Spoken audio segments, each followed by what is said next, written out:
باسم بالعيد، وكنت نحكي على وليد المنصري كحكم رئيسي في الفار من رابطة تونس. هو ابن الحكم الدولي المساعد السابق لعروسي المنصري اللي مثل التحكيم التونسي في كأس العالم في فرنسا 1998، وهذا امان الله مميش. وكان الترجي الرياضي التونسي استعمل زوز حراس في بطولة الموسم الحالي.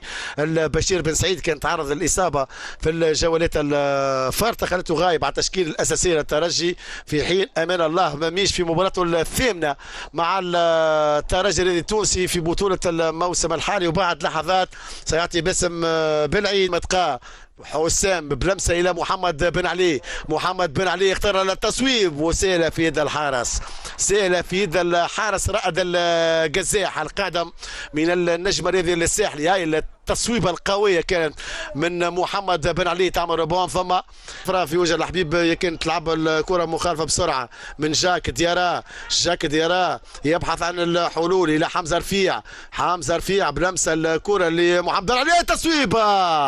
التصويبه كانت اختيره من محمد بن علي، اول تهديد من جانب الترجي وراها محمد بن علي. ها امامكم محمد بن علي الظهير الايمن. الترجي صوب بكل قوه، مش بعيد على مرمى القزاح. خطيره المحاوله الاولى مع الدقيقه السابعه، خطيره من الترجي على مرمى القزاح. شوف الكره الكنترول، صوب بكل قوه قريبه من المرمى، وهدف يذيع على الترجي مع بدايه هذه المباراه. قد يكون واحد من الاسماء الموجوده في تشكيلة المنتخب الوطني التونسي، ومشي عليها صبري اللاموشي يوم الجمعة الساعة 4. هذه كرة للترجي من جديد، الكرة من جديد إلى حمزة رفيع. رفيع الضغط عليه من لاعبين الاتحاد. رفيع يرجع بالكرة إلى كوسيلة بوعالية. كوسيلة يفتح، كوسيلة يصوب، كوسيلة التصويبة الثانية محاذية لمرمى القزاح. كوسيلة بوعالية التمرير بينه وبين حمزة الرفيع.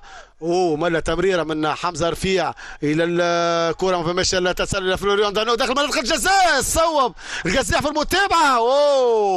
فرصه مهدوره من كوسيلة ابو عاليه، خطيره المحاوله الاخيره، ومع رفع رايه التسلل يعتبر باسم بالعيد. محاوله اخرى خطيره من جانب الترجي الرياضي التونسي. شوف العمل كان بدا حمزه رفيع لمحمد بن علي في التمرير الى كوسيلة ابو عاليه لفلوريان دانو. صوب الحارس تألق، رجعها قدام كوسيلة ابو عاليه الجزائري. هاي المحاوله واكيد مش محظوظ بالمره فلوريان دانو الفرنسي. فلوريان دانو ما كانش اناني في الكره، لكن التمريره ما مرتش الى فلوريان دانو. التمريره كانت ذكيه في اتجاه جاك ديارا، ترجع له الكره الى حسام تقا، يغير تماما اتجاه الكره الى كوسيلة ابو عاليه على ساق اليسار، يدخل منطقه الجزاء. كوسيلة ابو عاليه القائم كان الى جانب الحارس رائد القزاح، ولم يكن. محاولة خطيرة أخرى من جانب الترجي. كوسيلة أبو عالية التحذير، الكرة الأول والهدف الأول. حمزة رفيع يفتتح باب التسجيل، هدف ممتاز للترجي الرياضي التونسي، ويدون على أول أهدافه مع الترجي الرياضي التونسي في بطولة الموسم الحالي. في 12 مباراة يسجل أول أهدافه حمزة رفيع من جانب الترجي الرياضي التونسي بعد العمل الاسيست. كانت تمريره الحاسمه كانت من كوسيلة ابو عاليه. شوف الاعاده العمليه نتاع كوسيلة ابو عاليه، يدخل مناطق الجزاء. التحذير لحمزه رفيع بلمسه الفنان على يسار الحارس رائد القزاح، يعطي واحده بلاش للترجي. هدف برشا صنعه. شوف التمريره، قال له خذ، سجل التمريره بتاع السيق. توجيه الكره كان بطريقه جميله جدا. حمزه رفيع شوف العمليه، فتحها للزاويه، حضر الكره حمزه رفيع بطريقه ممتازه جدا، يفتتح الترجي اول اهداف المباراه. هدف حمزه رفيع واول اهدافه مع الترجي الرياضي التونسي في 12 مباراه لعبها حمزه رفيع.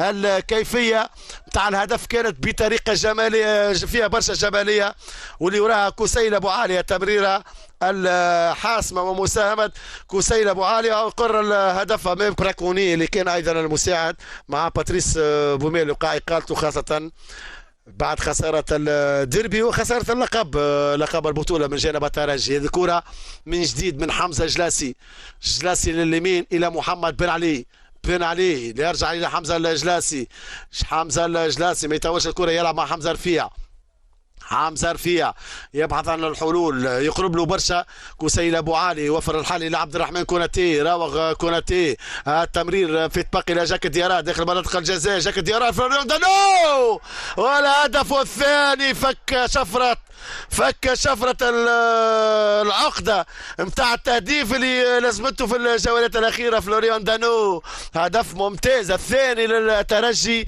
في الوقت البديل، والاسيست المرة من البوركيني جاك ديارا. أمامكم 5 أهداف فلوريان دانو في بطولة الموسم الحالي. كم تمنعت الشبكة على الفرنسي الإيفواري فلوريان دانو، فك الشفرة، فك عقدة التهديف. شوف العمل، راوغ في وسط الميدان، التمرير في طبق من عبد الرحمن كوناتي، شوف السرعة متاع جاك ديارا، لاسيست في طبق والكرة في سقف المرمى. يسجل ثاني أهداف الترجي. أمامكم الحوار كان بينه وبين غازي عبد الرزاق، يواصل الحكم باسم بالعيد التمرير في طبق من كوراتي. شوف التمريره الحاسمه من جاك ديارا بالاكستيريور دو بي، وبالكره قويه في مرمى رائد الجزاح. يسجل فلوريان دانو ثاني اهداف الترجي وخامس اهدافه في بطوله الموسم الحالي. ها الكره وهي الهدف، طلب الكره وحط الكره في سقف المرمى. يسجل ثاني اهداف الترجي فلوريان دانو. امامكم تمنعت عليه الشباك في الجولات الفارطه، لكن وضع حد، وضع اهداف الترجي الى حد الان في المباراه، واكيد قاعد تتعرض للاصابه في الكره الاخيره في الحوار بتاع عبد الرحمن كوناتي في انطلاقه من جانب الترجي. هاي اللقطه اللي كنت نحكي عليها، لقطه عبد الرحمن كوناتي في الإعادة من كافة الزوايا. هذا حوار عبد الرحمن كوناتي كان مع عبد الله العمري، واللقطة هذه في وسط الميدان جاب معاه هدف الترجي. هذاك علاش قاعد باسم بالعيد حكى في غرفة الفار، أكيد نديولو في غرفة الفار كل من المنصري والحباشي ماذا سيقرر باسم بالعيد بعد العودة إلى أرضية الميدان. باسم بالعيد يعتبر الكرة ديسيزيون نو جو دانو تو بدخول اشرف الجبري، اكيد قاعد مواصل في النهج الهجومي للترجي. هذه كرة بتزيد من جاك ديارا الى محمد امين بن حميده، بن حميده يدخل منطقه الجزاء، التحضير، الكرة الى شهاب الجبالي، مقطوعه الكرة، ترجع من جديد الى ابراهيم كيتا الخذيل ايضا دخل في الشوط الثاني. وامامكم الدولي الموريتاني للترجي